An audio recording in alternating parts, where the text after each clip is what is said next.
Good afternoon. Welcome to another podcast with AFR, Albuquerque Fire Rescue. My name is Lieutenant John McGee. I'll be your host today. If you've been following us, you've seen that we've been shooting a series on specialty divisions of AFR. The purpose of this, is twofold. I think that, the first goal is that we want to educate our members of what the specialty or support divisions do.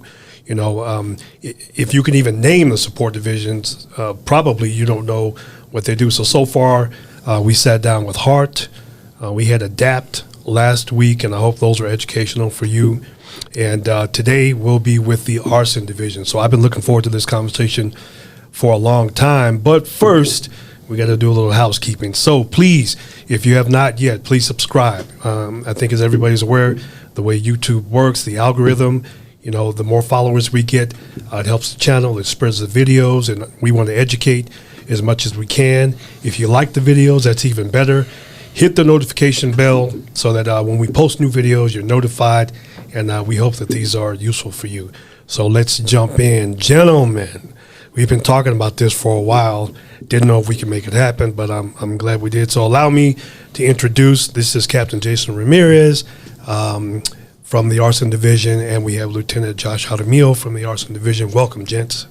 Thank you. Thank you for having us. Thanks for being here. So, as I was saying, and Josh, you and I have talked for a few years, as you've told me stories, about what you do. It's always eye-opening because even though everybody in the department knows, arson is there, they're aware of the division, I don't know many people outside of the division that really understand what you do. So I wanted to sit down and kind of get some edification and education. Like, come on, man, tell me, the real deal. Mm-hmm. What is arson all about? You guys are at work right now, right? Yes, sir. Yes. The difference is I'm wearing a uniform, right? And you are not, but in fact you are, correct? Correct. This kind of is your uniform. Yep. You guys are no longer wearing the blue. And there's a reason for that. So to kick us off, and what I'd like to do is just kind of have a free-flowing conversation, but I do have just some notes to kind of give us some themes to talk about, right? So I figured we'd start from the beginning. How old or when was AFR's Arson Division established? So the program was established under the Fire Prevention Bureau, and that was done in 1959. And then even further established, getting a charter signed and kind of formalizing the program in the 1970s. So quite some time now. So it's been around for a long time. And so how long have you been in arson? It'll be coming up on a year. I graduated a year this week. So. And you're also the captain of the division as well, correct? Correct. Right. And then, Josh, how long have you been in arson? I went into the office in 2015, and I graduated the police academy in 2016. 16. So it's been quite some time. It's been a minute. It's been a minute for you. And I'll just, I'm ignorant about this topic, but I do know that, so both of you came into AFR like the rest of us. You're a cadet, you go through the fire academy, you go up the ranks, you pipe, whatever you do in the truck, whatever truck you're on, if you're a medic, however that works. And then at some point when you went into the arson division, you went to the police academy as well. Yes, sir. Right? So, but I know just from talking off camera, you both didn't go through the same academy. No, sir. Which academy did you go through? I went to state up in Santa Fe. Okay. And he went to APD. Went to APD. Yep. And what's the difference between the two? Jay, you want to talk on that? About Sure. APDs? So APD, you go through, to start, you go through the interview process here in-house with our interview panel here at AFR, and then the selections are made, and then you start APD's process. And it's just like the hiring process. You're there with the regular, future cadets. So you test. Do the written tests, do the psych interview, the polygraph, medical eval, drug screen. That's different though. We don't do a polygraph the whole here. nine, yeah. So you're in it, yeah. PT tests, all that. So you're completely in APD's process, and then of course have to pass everything, be successful in each step, and then just like here, you get the call. Congratulations, you get the email, uniforms, what to expect, kind of day one. and then get your start date, and then 6 months you're in it. Now, what rank were you when you went into the academy? I was a captain. You were already Captain. you're a captain here, Mm-hmm. but when you went to the academy there, what was your rank? Cadet. Cadet? Yeah, cadet. Yeah. How did you make that adjustment? I just went in with the mindset, don't do anything crazy, don't get hurt, kind of that, you already have a job, so to speak, but still represent well, do all the right things, perform well, and and graduate. Was that a big adjustment for you to be like, because you got to operate like a cadet, but here you're an executive officer here. Mm-hmm. Not really. I mean, going through our academy definitely sets you up for success. You're pretty much dialed in going to that one, know kind of your role as a cadet, and you should know, and just be part of a team. It's just like ours in that aspect, I essentially established somewhat of that leadership role because I think of the rank when people started to find out. So I wanted to help out the other cadets, people in my class, and it was fun. That 6 Really? months, it's long, but I enjoyed it. You learn so many new things, and between defensive driving, firearms. That would be fun.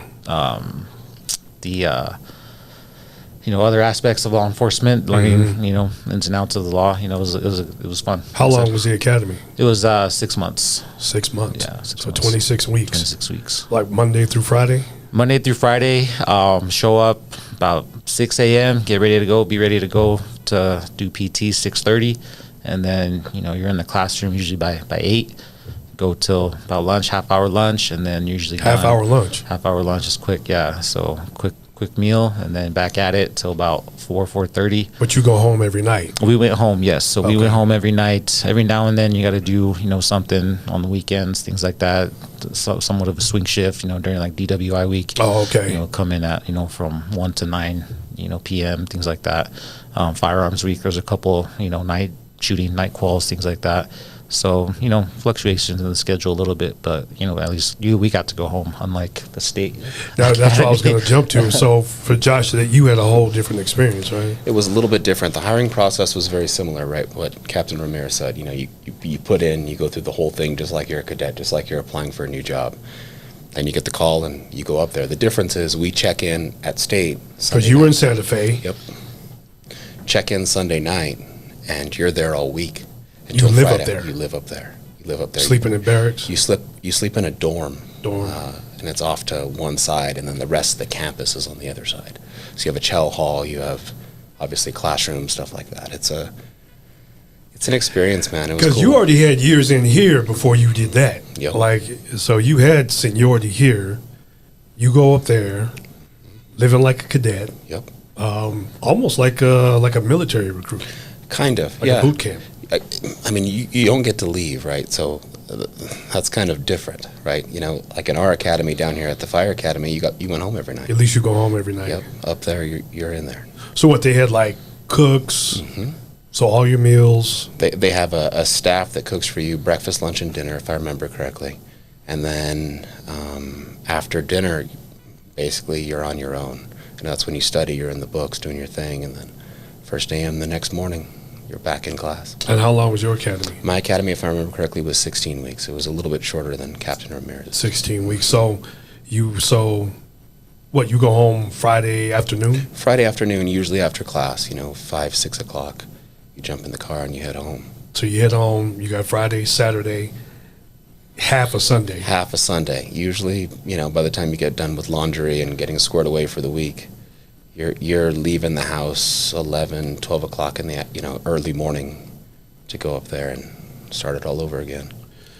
That's interesting. So you already spoke a little bit about like the academy here. We always, here at AFR, we always pride ourselves on how challenging our academy is, right? Like through all aspects. Physically, it's tough. There's some academics you definitely have to be able to get through. How did going through the police academies, do y'all think differed from what we go through here? Like culturally, workload, how's it different? I think more academic for the PD Academy. Like I said, you definitely work out more, runs, they do kettlebell workouts, things like that in PD. And then you're straight, once you're done in the classroom, pretty much most of the day, like that first 12, 13 weeks, pretty much half the academy was majority classroom stuff. A few hands-on days here and there. We're supposed to hear we're probably a little bit more hands-on. Probably, week 2, you're already, learn tying knots, pulling hose on the drill field, Right. all that stuff there. Like I said, a day, here and there, getting hands-on, taser, stuff like that. And then not until about halfway through, that's when you get into driving, firearms, defensive tactics, and those sort of things. So, it's a grind those first 12 weeks in the books. Law block is 2 weeks alone. So it's a lot as You're far in as you're in the books. 10 code quizzes, every other week, and there's over 100 of them in there. So it's, You got to memorize all that. Uh-huh. What was it? Pretty much the same. So state is a little bit different because they train police officers for agencies across the state. Oh. So they're not teaching us specific 10 codes. They're teaching us basic police officer skills. Okay. Traffic Because you could be stops. going anywhere. There's not a specific Gel, New city or Mexico, department. Gotcha. Moriarty, down here, right? So basically, they're getting you commissioned and preparing you for the streets. It's more general. He went to an academy that was Specific. very specific. It was APD. What was the relationship like between the instructors and the cadets? Was it like here? It's kind of like a drill sergeant kind of thing. Yeah, very paramilitary. First thing you go in, you have team leaders. Like we all are in teams, so you have an officer who's essentially the team supervisor, and then you have a team leader among the cadets. So every morning, whoever was the team leaders, I think we had about 6 in our academy, they would report first thing in the morning. Any issues, just like here, you have that one team leader who reports any issues. There, several, but they go through, turn in our homework. All right, anything to report. So everything was kind of filtered through those team leaders, and then the PD, the supervisors there, the officers. Same So- way up north. Similar, we had squads. So our class was broken down into, if I remember correctly, 5 groups, and we had a squad leader, and that squad leader reported to an officer that was essentially in charge of the class. So very similar to Captain Ramirez's And what class. was it like? Was the tone? Because here, how do I say this to be PC? It could get like pretty intense, right? The instructors could be really, really intense. Was it the same? I would say yes. Yeah. I would say yes. Yeah, it was pretty. At times, yeah. Of course, when you messed up, Getting smoked? you paid for it. Yep, exactly. So when we were supposed to take a break, 10-minute, 15-minute break, guess what? Is go to the gym.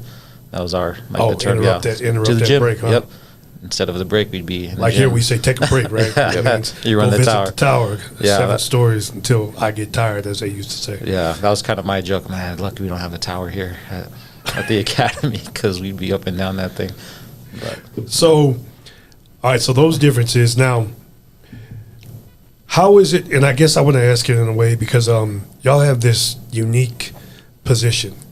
You are firefighters, but now you're straight up, you're cops, right? You're certified law enforcement officers. Is there a difference? Like, so when you graduate with that class, you have the exact same powers as if a dude's going to APD or wherever. There's no difference when y'all graduate. Is that correct? correct. It's just a matter of where you're going to work. So even now, you have full arrest powers, like 100% the same. Yep, You just guys like are- a normal police officer. You guys are cops. Yes, sir. Police. That's interesting. So that's a unique. That's a unique. And how did your instructors, like you in the academy, they know where you're coming from?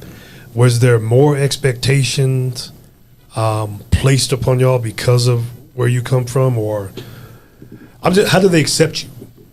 They're very, very accepting, very professional. You know, of course, there's always that friendly banter Sure, between sure. fire, police, so a couple jokes here and there.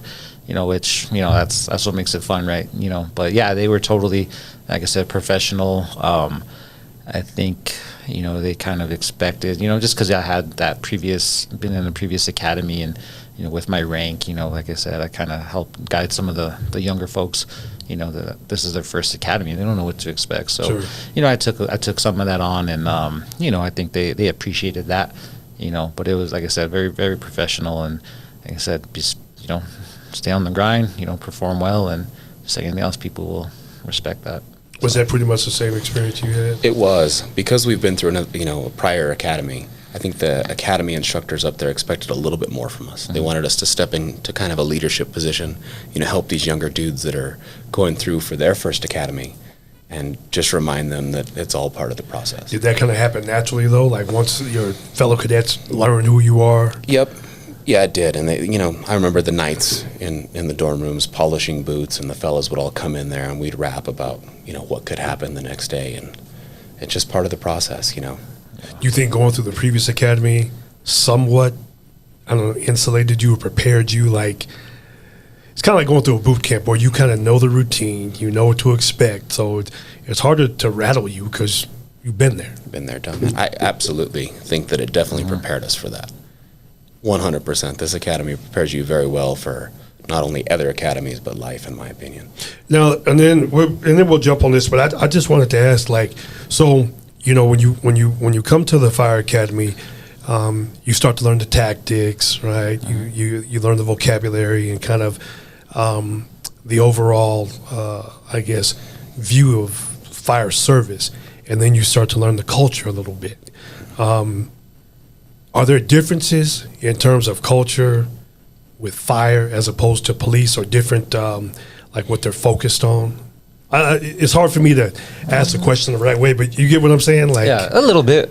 I mean, of course, everything's focused around, life safety, you, your partner, they really emphasize working in teams of two, same thing. That's what we try to focus on in the office. Definitely, don't go to scenes by yourself, always have a partner, and they really emphasize that. Same thing like in ours, you go, take a break, you have a partner, you have that buddy. So they really harp on that as far as a safety aspect. And I think for us in the fire service, it's just different in the sense that because we live together, at the station, where officers, typically don't, they do their bids.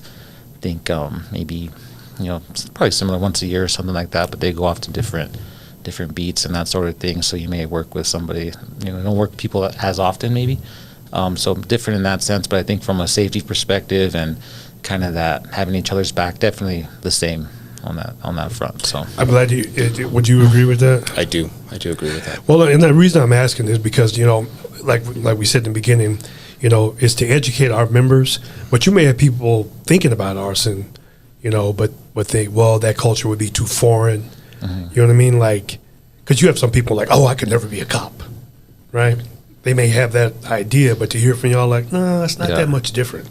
Like, very, very similar in that aspect. Maybe that would appease some of the, ideas they have. Yeah, and I think, too, like, just our uniforms in general. You walk in wearing Albuquerque Fire, people want you to come in, welcome you, whereas a police officer, maybe not so much. And that can inspire some fear. Yeah, exactly, especially, in today's world, which, kind of keeps us on our toes when we go out, being plainclothes. People view us as police officers and not, so to speak, people from the fire service until we kind of explain our role, who we are, why we're there, so that's definitely a difference for sure. Well, let me ask you this.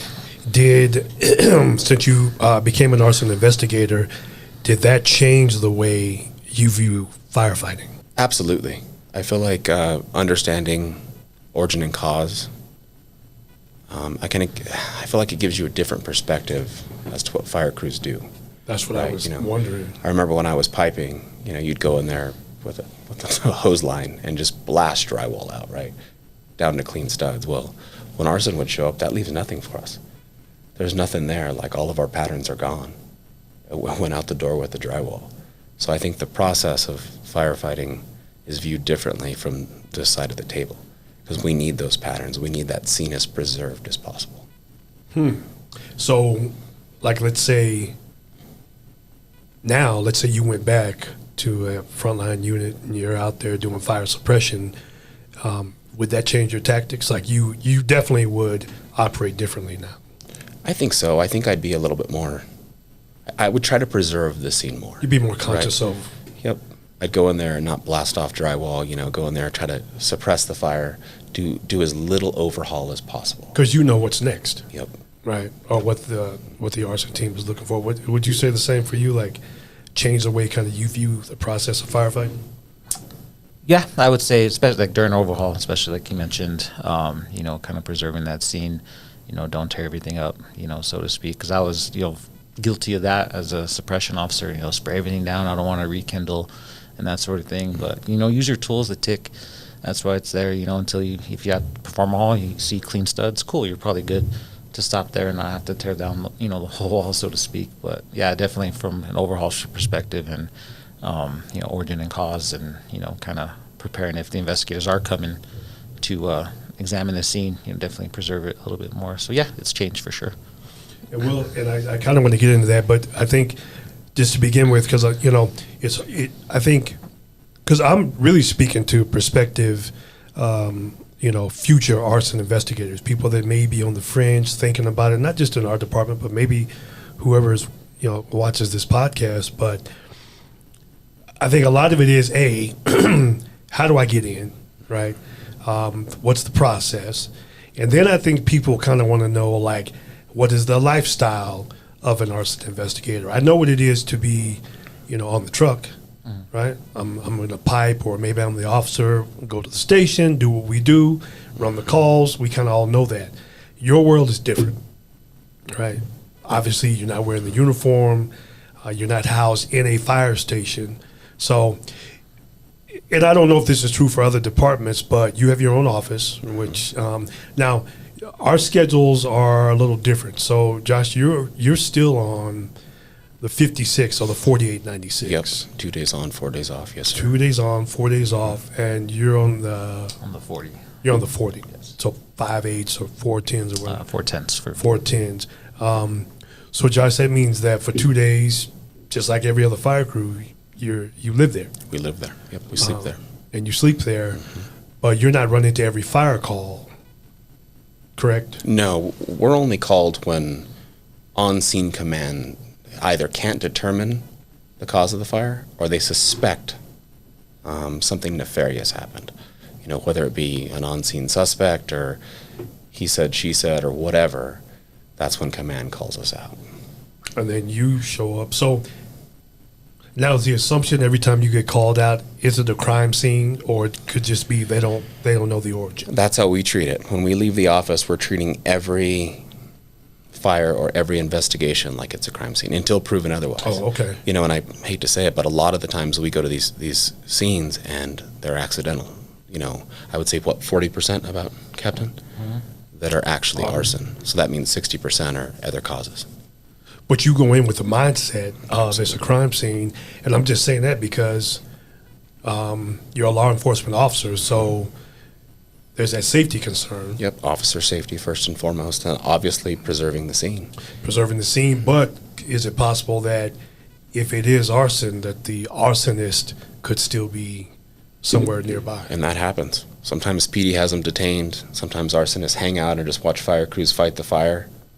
That happens. So we have to go in there with the assumption that it is a crime scene, and we have to prepare ourselves to be police officers first and fire investigators second. Is that what you were saying about, like, going in two at a time? You're not gonna you wouldn't want to respond with just a single investigator for that reason? Yeah, and that's something you learn in the academy. I think when we're on the fire truck and we go to these assault calls, and so you see PD parked so far. The reason they do that because they're waiting for their 82, their backup. That way they come in kind of, okay, I'll be primary. You're my backup. And, I'll approach this way. You stand here, do this. And that's kind of the same approach when the investigators are working together. Somebody's the lead, somebody's that backup investigator. And that's how, we treat these scenes. And, they go full ballistic vests, everything, for safety reasons, of course. So that brings me to another question. So do you think that sometimes fire crews may not understand your objectives and protocols, and they may call you out expecting something entirely different? Like when you just said, like parking far away, waiting on your partner, like you make a plan first. But if I'm the command on that fire, I'm expecting something different. Like, where are these guys at? What is he doing? You ever run into that? Like, people not really understanding what your process is. Absolutely, that happens. And we're in a different kind of mode of operation.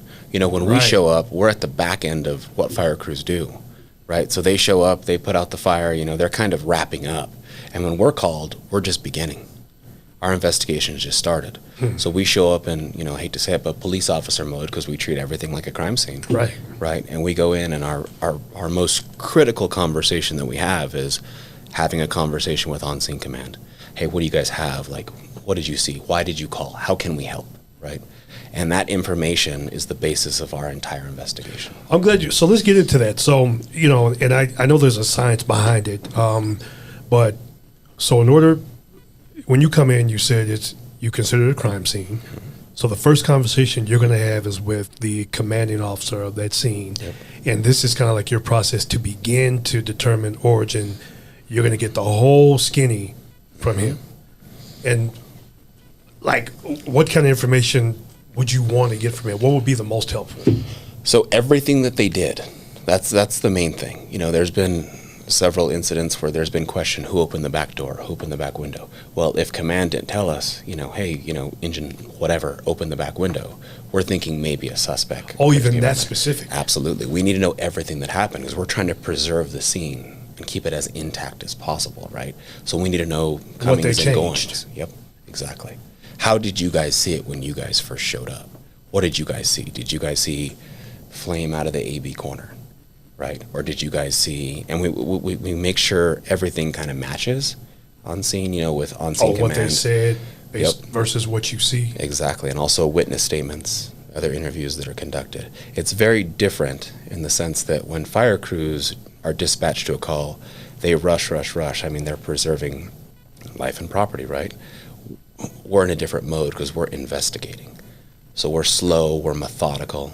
We're taking our time. We're not running in the structure as soon as we get there to see what the fire scene looked like. We're talking to command. We're hearing what he or she has to say. What units did what.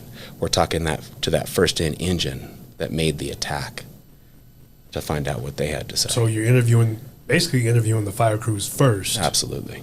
Kind of see what they did or changed or how they affected the scene. Because they're wrapping up. They got to get back in service. They got to do their thing. So we're trying to get it as fresh as we can get it from them, right? But we're also trying to, be cognizant of their time too. Once we've completed that, then we start talking to other witnesses, bystanders and whatever, kind of hearing their side of the story. And if there's any building occupants, there's other critical things that come from command, like even when we first get that call that we need to respond to wherever, one of our first questions is, was there anybody transported to the hospital?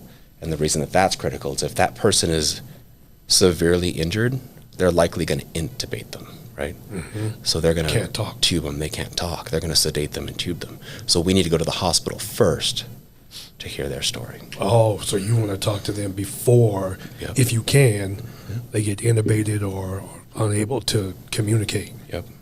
Didn't think. So that would happen. So if somebody got transported, that's your first move. You're going to the hospital to intercept them. When we get a call from the alarm room, that's one of our first questions. Sometimes we get it from command, sometimes we get it from the alarm room. Believe it or not, hearing it from command is a little bit better because we can ask questions right then. Hey, what do you have? Exactly. It's not kind of the telephone game. Alarm is very, very helpful. They'll call us and give us as much information as they have, but they only really have what came over the radio because they're listening to that radio. When command requests us, they say, hey, will you send fire investigators to whatever address? They're not asking why most times. That's not their role. Now you got me buzzing. So, all right, let's say somebody was injured. You go to the hospital. You interview this person. But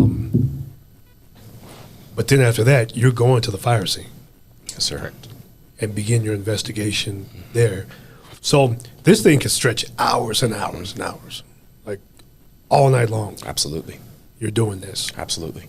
And then when you go back to the scene, no one's there. Fire crews have already cleared, right? Somebody has to be there from our department to maintain chain of custody. Okay. So we can't just, fire crews can't just wrap up and leave and then you go to a dark, burnt house. It doesn't work like that because then we have to write a search warrant to go back in there. How we're going in as fire investigators and police officers is exigent circumstances. Oh. It's an exception to Fourth Amendment illegal search and seizure. So we're going in underneath the fire department. Wait, say that again, what you just said? It's an exception for Fourth Amendment illegal search and seizure. Interesting. So essentially, we're going in underneath the fire department, and as because fire investigators, yes, sir. Gotcha. And we're we're determining origin and cause. We're conducting an investigation.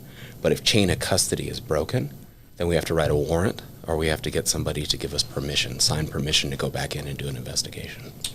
That's very interesting. So somebody's got to be there waiting on you to show up. So I'm picturing sometime. And that's why I wanted to do the podcast, right? So some people can hear and know this, right? Because I could picture some officers sitting there like, where are they at? Right? They're at the hospital interviewing the victim or victims, whatever the case may be, and it's a process. It could take some time. That's interesting. All right, so let's say you've done all that. Now you're at the structure, whatever it is, residential, commercial, whatever it happens to be, and then based on that information, that's where you begin your investigation? Correct. Cause and origin and all that? Mm-hmm. And is there, I guess, so it wouldn't even be appropriate to ask, how long does that take? Minimum, I would say 2-3 hours on a very bread Simple. and butter, something simple. Yeah. Starting from the exterior, from the outside in, from the unburned to the burn, taking pictures. So we usually average anywhere from 50 to 200 photos on a scene, getting those overall views, mid-range, close-up pictures. And then even if you have any evidence, preserving evidence, so putting things in, we have 1-gallon cans that we could put evidence in. So that's process. You have to document, that can empty, the photo, put the little tags, document that you sealed the evidence. All that stuff takes time, especially if you have to dig out a scene. All that. So everything you collect has to be everything can documented. be used against you in the court of law. So yeah, you have to. It can be questioned by defense, prosecution. And all those online. photos you take, are you reviewing those photos yourself?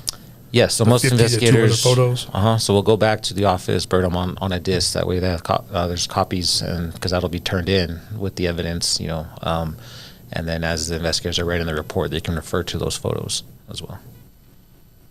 Tell me about, well, I don't want to get ahead of myself. All right, so that's a simple bread and butter kind of situation. What if it's something that's tricky where, there's little things there that the fire crews may think, that was kind of strange, but I'm not sure. They call you out to determine, and, I can think of a million different conditions that, could throw things off. So now you have to investigate a little bit more. Like, what's the longest you ever spent investigating a scene? Days. Days. The Carlisle. We were there for days. Literally But somebody's always there because of the chain of custody Yep. thing? Carlisle was a little bit different. There was federal agencies involved, so there was warrants written. We had kind of the run of the scene for several days to come up with a determination, a conclusion. But generally speaking, like Captain Ramirez said, when we leave the office, we're going to be gone for a minimum of a few hours. That's as quick as it's going to be. Realistically, it's, on average, I would say, 6 hours? All said and done, yeah, from start to finish, you get back, because, there's a few things we still got to do when we get back to the office. Like I said, downloading the photos is one of them. We also have access to APD's reporting system, Mark 43, okay. which is their version of our image trend. So we do a police report with every fire incident as well. And then we document on our image trend on that fire report. There's a little section for arson. So we Two write a reports. little narrative there. Like I said, the photos, and then we have a case log sheet. So filling out that case log sheet in case we're getting, these guys are getting off that following day. You can refer back. Hey, do we have anything? And then we do all a pass down. Each shift, lieutenant will provide a pass down to the following, or to everybody in the office. So, because they're off for You 4 share days. cases? Because that's what I was going to ask. If you're off for 4 days, what happens to that case when you're off for those 4 days? Typically, where the other crews can get involved or help out with would be some follow-up. So let's say, if these guys get off tomorrow, oncoming crews, typically most of the 40-hour personnel will typically help out with that. So we'll go, canvass the area, look at ring cameras, or, if it's a neighboring business, maybe have a camera, we'll go talk to them. Hey, there was a fire next door last night. Can we take a look at your security footage? So with that follow-up work, the other crews will help out in that aspect. So When you go do that, is that where it becomes helpful to be a law enforcement officer? Because, they're going to call, the cops are here asking for the tapes. Yeah, we just identify, hey, we're, fire investigators with AFR. Like I said, there's a fire next door. I noticed you have cameras. Can we take a look? Do you have access to that? You ever have a problem accessing stuff like that? Or pretty No, much I would people are say, compliant? 99.9% of the time people, are compliant, or they'll call their manager, because a lot of those have like access codes to access Oh, the yeah. camera and playback and all that stuff. And they're, like I said, pretty helpful with that. So, And then I hear about these fantastic reports that are generated. Tell me about that. I've obviously never seen them, but I've been told that they could get very, very involved. They're very lengthy. Yeah. They can be very lengthy. So, like Captain Ramirez was saying, we do a multitude of reports. We do a police report. We do a fire report. In the police report, we do evidence submittals. We also do a narrative report, and we build complete case packets. That narrative report can be typically as short as 8 pages, but up to mid 30 pages. And it's 30-page report. Yep, and you're grinding through, and it basically documents everything in the scene, whether there's exposures to structures next door, evidence that you may have collected, people you might have interviewed, suspects. All of that has to be documented. It has to be documented. Now, both of you just happen to be educated, right? Like minimum bachelor's, and I think you have your master's right now. Yes. Because I don't want to turn people off like, oh my God, I don't want to do all those reports. But would you say it's helpful being educated and just being able to communicate well, having somewhat a command over language, right? I think that's learned in the office. I feel like any quantity of education any of us get will help us in life, right? But I feel like a lot of the being able to communicate, whether verbally or, written, is learned in the office. The fellas that are in there will really help you get along, help you really structure your report writing style. Luckily, we have a quality assurance officer that every report that we generate goes to him, and he checks through everything, helps us out with, grammar and punctuation, and, gets us through it. Well, just like a fire and EMS report, so I'm guessing you've been deposed or had to defend your work in court. Absolutely. And there's nothing better that will wake you up than being scrutinized or deposed and, having your report torn apart and cross-checked, right? But, in a more aggressive way. So I was just wondering if that being educated and having somewhat an understanding of basic grammar, sentence structure would help. You don't want to get embarrassed in court. yeah. Oh, definitely. Like I said, I think any aspect of education helps you, not in all aspects, not just in the fire service, but it's kind of in life in general. But yeah, there's benefits to it. Like I said, a lot of the, like LT said, a lot of that stuff comes in the office. I remember that first call I took involved, I think 5-6 U-Haul trucks and various trailers. So that report was, I think about 15, 19 pages. So I was like, oh man, this is a lot. It was an eye opener. But that brought me to another question. Would somebody, a business owner, are they relying on your report for their insurance claim? Like how they can get that process started. So a lot of insurance companies send a private investigator that will come and examine the scene long after we're gone, and they'll do their analysis, their assessment of value and dollar amount and that sort of thing. So they don't necessarily need our report to get that process started. They may request it maybe later down the road, but they don't really necessarily need it to start that process with their insurance. Well, let me ask you this. So how prevalent is arson? I don't know if that's the best way to ask that question, but let's say out of 10 structures that are full working fires, people on YouTube, they give us a hard time. I know we have different vernacular here at AFR, so we call it a working fire. And I always get these comments from people that ask, why do y'all call it a working fire? But to me, it's common sense. It's an actual working fire. Right. It's not just smoke, it's a working fire. That's for you YouTube guys out there. That's why we say working fire. But so let's say out of 10, how many would be arson confirmed, verified? So, for example, last year's numbers, we responded to right on the nose 100 actual cases investigated. That didn't really include consult cases. We can go and consult with command. Usually average anywhere from 30 to 40 a year with that, but actual cases investigated. And 40 of those were deemed incendiary. We classify those either incendiary, undetermined, natural, or accidental. So incendiary is pretty much, okay, this was intentionally started. And all that is, based on the evidence, what you can see, what you can determine, beyond reasonable doubt, because you have to essentially maybe answer for that report in a courtroom.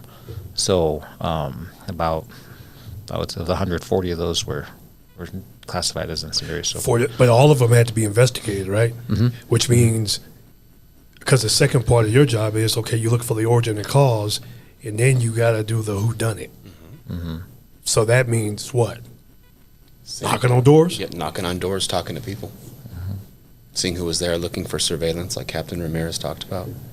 Kind of putting it all together. That's why these investigations are not, wham bam. We don't run to the scene and then knock it out and we're done. Our investigations can go on for weeks, months, if not years. Well, I can imagine, because whoever did it is obviously trying to evade you as well, right? They don't want to talk to you. Yeah. So you got to do the investigation and use all those, resources or your tactics or whatever it is to try to get the information. And then, I don't know if you can answer this. How often do you get the guy or person and actually get the arrest and case solved, done deal? Our clearance rate is very high. I think you would know more about that than I do. But our clearance rate, basically, we know who did it. Yeah. Right. So that number, clearance rate, that number gets reported. We report it to the FBI has a database, Okay. the Uniform Crime Reporting database. That's something we really can't put out publicly. You can. There's a website for that. So, for example, a city of our size, a department our size, a good clearance rate can be anywhere from 20 to 30%. So what I mean by that is when you take the number of incendiary fires, right? So that's year to date with us, we have, let me just confirm here. So we have 15 that have been classified as incendiary, intentionally set. Gotcha. And we have 6 arrests year to date. So you take the number of arrests, so 6, divide that by 15, it's going to give you 40%. So right now we're doing very well with our clearance rate at 40%. Like I said, for a department our size, city our size, average or good clearance rate is anywhere between, like I said, 20, 30%, 25, 35% is arson a excellent. hard crime to solve? Oh yeah. Fire destroys pretty much Everything in its past. So that evidence, surveillance, we can't, we hear a lot of, we may, maybe know who did it. We think we know, but can you prove that? Like, that's never been more true. It's not what you know, it's what you can prove. Yeah, it's not what you know, it's what you can prove. And then to pinpoint. And what would you say, I guess, are there numbers out there to show like the cost to the community? We keep track. The investigators provide a dollar amount, kind of an estimate dollar amount for each occurrence? fire. Yeah, so like going off of last year's numbers, and this is just what we've responded to, not all AFR structure fires, but it was just over average of estimate 5.2 million in damages for the fires that just we responded to our office, not including all fires. So, Not including all fires, just the Correct. ones that your office responded to. And does that include like the open space, like the bosque or areas like that? Can you really put a dollar amount on stuff like that? not on things like the boss. There has to be actual like structure or Okay. property involved. Real property. And is that even tougher? Like, because we had those rash of fires, arsonists going to the national parks, right, torching them up. Well, I guess there's a value of resources, right? The time it took, the resources.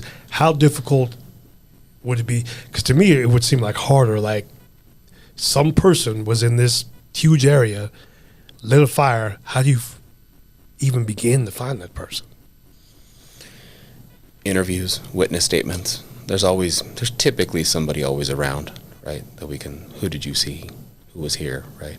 And surveillance. And we start, basically pulling at strings until we run into somebody. And then formal interviews from there. Are there other skills that would be employed, like your ability to talk to people, kind of establish rapport, demeanor with people? Yep. Absolutely. Can that be taught, or is that just part of who you are? A little bit of both. A little bit of both. I think experience. Everyone in the office. We have to do CEs as well, right? Not like our EMS CEs, our fire suppression CEs. We have law enforcement.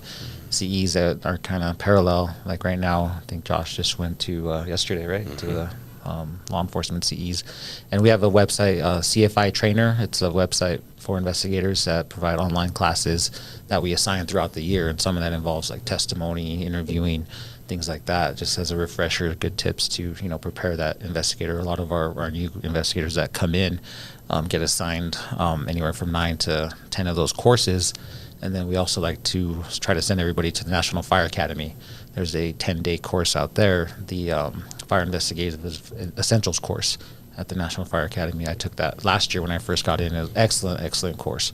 They have burn cells and things like down there, so you can investigate a few fires with your classmates, photos, courtroom interrogation, things like that. So see, that's all stuff I don't think is always considered. I think a lot of people, I just speak for myself, I think a lot of times when you think about an arson investigator, you stop at origin, cause, whatever, but you're not thinking about, just using your instincts, to know who to talk to know where to start, right?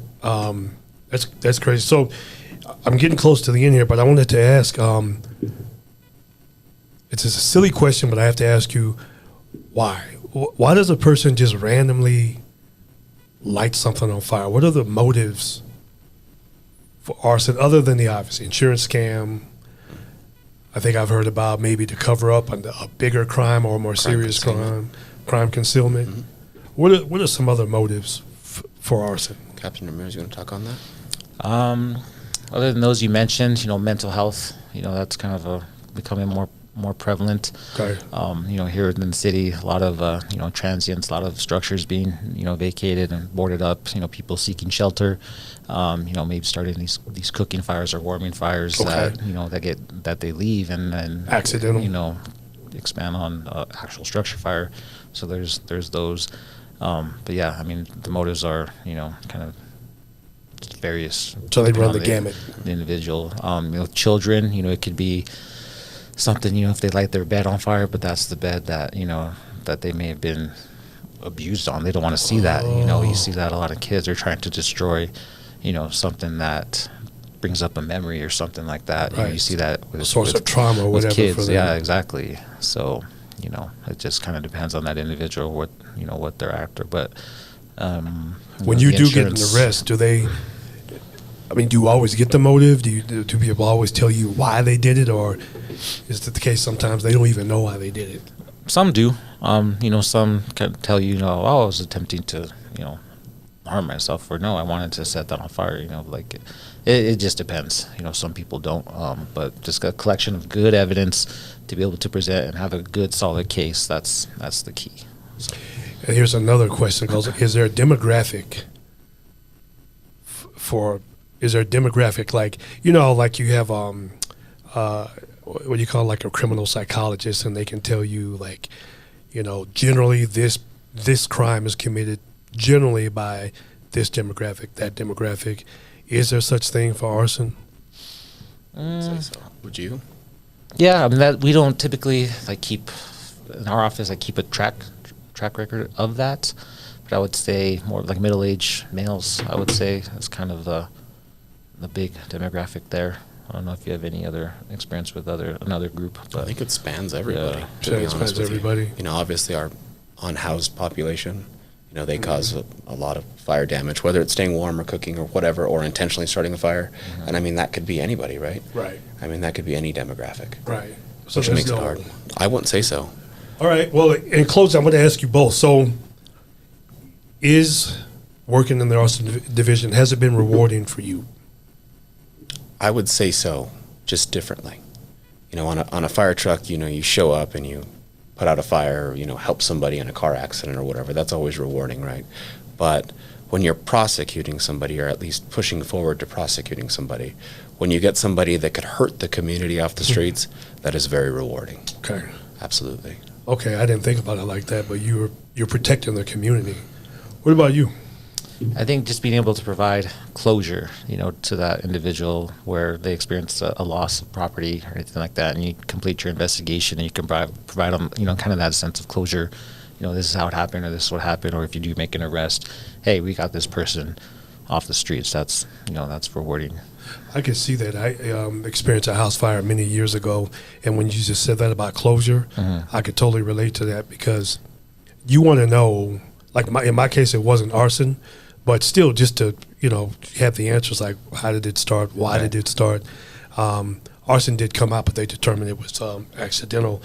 Would you recommend it? Like, let's say you have a young firefighter thinking about it, they're on the fence. Is it something you would recommend? Oh, definitely. Like, this was something that always had my interest. Younger in the department as a driver, lieutenant. I think I was more kind of content where I was at that particular time. And then when the position came up for the captain, I'm like, well, shoot, it's now or never, So that's when I jumped in. And, I wish, from an experience standpoint, it would have been nice to do it at those earlier ranks, because I had to learn from the ground up. Right. As a person running the division, so that was a challenge. Yeah, I can imagine. But the process has changed a little bit from years past, where we're now accepting upgradable firefighters into the division. So that's something that is done within the last year. Oh, forgot about it. And you were speaking on this a little bit earlier. So is this something you would recommend? Absolutely. It's a different perspective, like we've talked about, from I would say the rest of the department, right? I mean, you're a cop in the fire department. It's definitely rewarding, and I would definitely recommend it. But I'd also recommend the guys that are putting in for it to get a little bit of street experience. Have 3, 4, 5 years. On the truck. Okay. Be on a truck. Understand what fire crews do. Understand how they deal with fire incidents and people, right? And then once you got a little bit of time under your belt, even if you're still a pipeman, which is, in my opinion, preferential for the office, then apply. We need more good young people in the office. Yeah, that makes sense because I guess now they'll be around longer, right? Obviously a little bit younger in their careers. But you would recommend get some street experience, pipe for a while, as we call it, and then make the transition. Gotcha. Absolutely. Okay. All right, well, we burned through some time. Remember when we were talking about that? It goes quickly, but I want to tell you, I appreciate you both taking the time, coming in and talking and just kind of open it up a little bit. We could probably talk for another 3 hours, I know, because there's a lot more. As you spoke, there's a million more questions that I would want to ask, but for the sake of time and respect for our viewers, we'll cut it here. We hope, as always, that this was helpful for you, for AFR members. Maybe this opened your eyes up a little bit more to the division.